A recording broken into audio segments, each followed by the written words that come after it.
Baik, bismillahirrahmanirrahim. Assalamualaikum warahmatullahi wabarakatuh. Pada kesempatan kali ini saya akan menjelaskan mengenai 3 kerajaan besar Islam pasca dinasti Abbasiyah di Baghdad. Yang pertama ada kerajaan Syafawi, yaitu berdiri pada 1501 dan berakhir pada 1722, dan ada kerajaan Turki Utsmani pada tahun 1299 dan berakhir pada 1922, dan ada pula kerajaan Mughal yaitu berdiri pada 1526 dan berakhir pada 1857. Baik, selanjutnya saya akan menunjukkan teritori dari ketiga kerajaan besar Islami pada abad pertengahan. Yang pertama yaitu meliputi wilayah Persia, yaitu kerajaan Syafawi atau Shafid Empire, yang meliputi wilayah Persia dengan wilayah Tehran, Isfahan, serta Ormuz. Adapun wilayah dari Utsmaniyah atau dinasti Utsmani, yaitu ada pada teritori berwarna merah yang persebarannya cukup luas, serta meliputi Konstantinopel, Aleppo, Damaskus, Yerusalem, Baghdad, Medina, Makkah, Alexandria, Tripoli, hingga ke Tunis. Adapun pada persebaran wilayah dinasti Mughal yang meliputi wilayah dataran India dengan persebaran hingga Kabul, Delhi, Agra, dan Banares.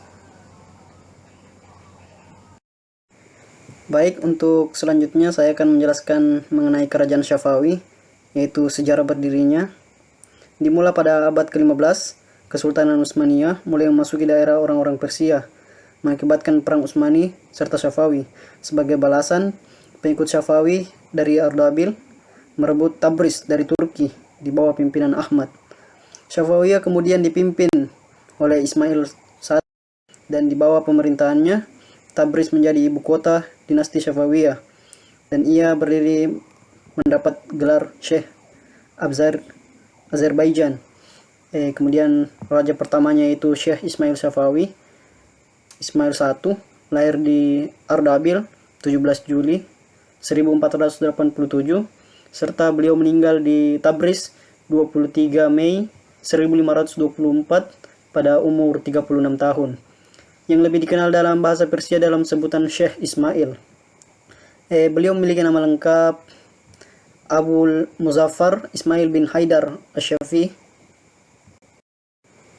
dengan lambang negara dinasti Syafawiyah, kerajaan Syafawiyah. Ini adalah lambang dan negara atau bendera dinasti Syafawiyah pada tahun 1576 sampai ke 1666. Mereka menggunakan bendera dan lambang ini. Dan sedangkan ini adalah berupa peta persebaran wilayah Imperium Syafawiyah yang meliputi wilayah-wilayah Persia pada saat itu. Dan adapun sepanjang pemerintahan Syafawiyah, Islam Syiah menjadi agama resmi Iran. Walaupun Syiah sudah lama dipraktikkan sebelum zaman Syafawiyah, raja-raja Syafawiyah kemudian membawa masuk lebih banyak ulama Syiah dan menganugerahkan mereka uang serta tanah sebagai hadiah atas kesetiaan mereka kepada dinasti Syafawiyah. Serta pada puncak kejayaannya, sastra, kesenian, serta arsitektur Persia berkembang pesat, dan contohnya adalah pembangunan alun-alun Niksi Jahan di Isfahan pada gambar ini. Adapun dalam bidang ekonomi, perdagangan Iran berkembang, atau perdagangan dinasti Syafawiyah berkembang karena letaknya di tengah-tengah jalur sutra. Pada masa kejayaan ini disebut-sebut sebagai salah satu negeri Mesiu Islam dan juga memiliki pengaruh yang kuat di wilayah Timur Tengah, sehingga termasuk dalam salah satu kekuatan besar pada masa itu. Ismail memiliki korps masketir berjumlah 8.000 pada 1521, yaitu sekitar 20.000 orang setelah Abbas Agung mereformasi tentara sekitar tahun 1598. Kemudian kita lanjut kepada runtuhnya kerajaan Syafawi, yang dimana kerajaan Syafawi mulai surut pada abad ke-17. Raja-raja Syafawi semakin lama semakin tidak efisien dan hidup berfoya-foya, serta kinerjanya tidak bagus. Iran juga terus diserang oleh Turki Utsmani, Afghanistan, serta Arab pada tahun 1698. Selain itu, Safawiyah turut berhadapan dengan ancaman baru, yaitu Kekaisaran Rusia yang berada tepat di sebelah negaranya, sebelah utara dari negaranya, dan serangan tentara Mughal di sebelah timur, yaitu dari India. Baik, kita lanjut kepada kerajaan Turki Utsmani, atau nama resmi Utsmaniyah, atau biasa disebut Ottoman. Diambil dari ejaan barat, yaitu Ottoman adalah kekaisaran lintas benua yang didirikan oleh suku-suku Turki di bawah pimpinan Osman Bey di barat laut Anatolia pada tahun 1299. Setelah 1354, Utsmaniyah melintasi Eropa dan memulai penaklukan Balkan, mengubah negara Utsmaniyah yang hanya berupa kadipaten kecil menjadi negara lintas benua. Utsmaniyah mengakhiri riwayat kekaisaran Romawi Timur seiring penaklukan Konstantinopel oleh Mehmed II, yaitu pada tahun 1453,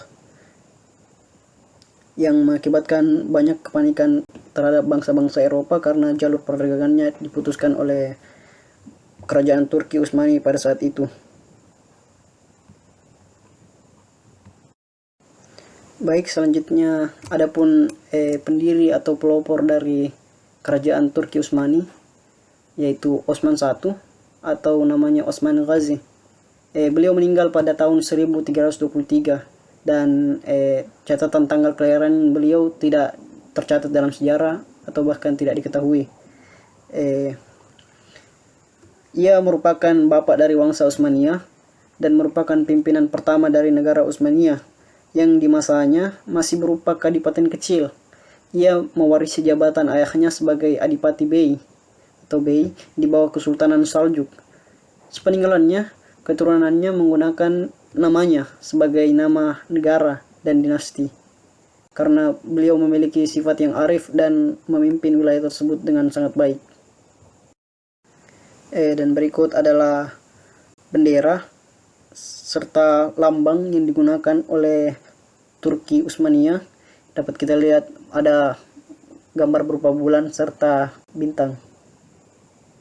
Dan latar belakang dari bendera mereka menggunakan warna merah. Adapun dapat kita lihat pada gambar slide ini yang merupakan peta persebaran wilayah Ottoman Empire yang tercatat pada 1683.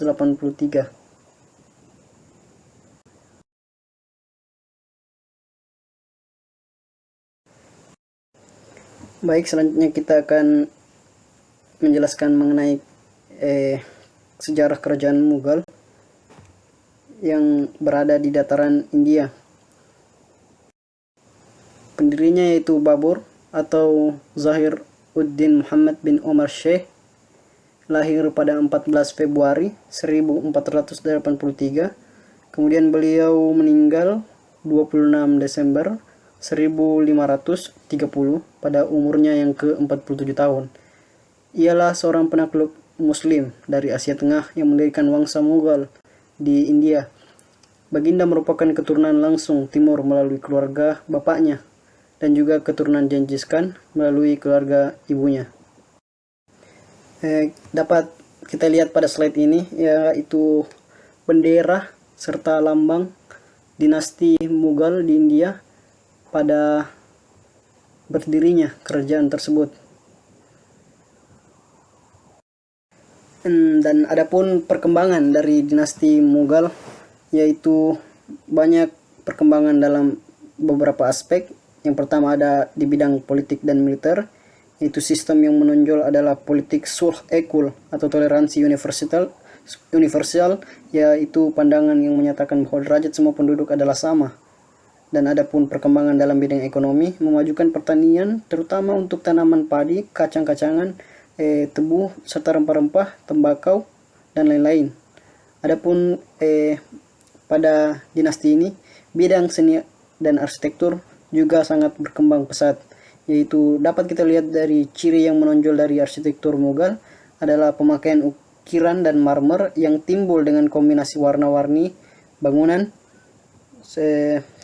serta bangunan sejarah yang tinggalkan periode ini adalah Taj Mahal yang merupakan salah satu bangunan atau keajaiban dunia, serta ada pun banyak perkembangan dari bidang ilmu pengetahuan serta kebahasaan pada dinasti ini.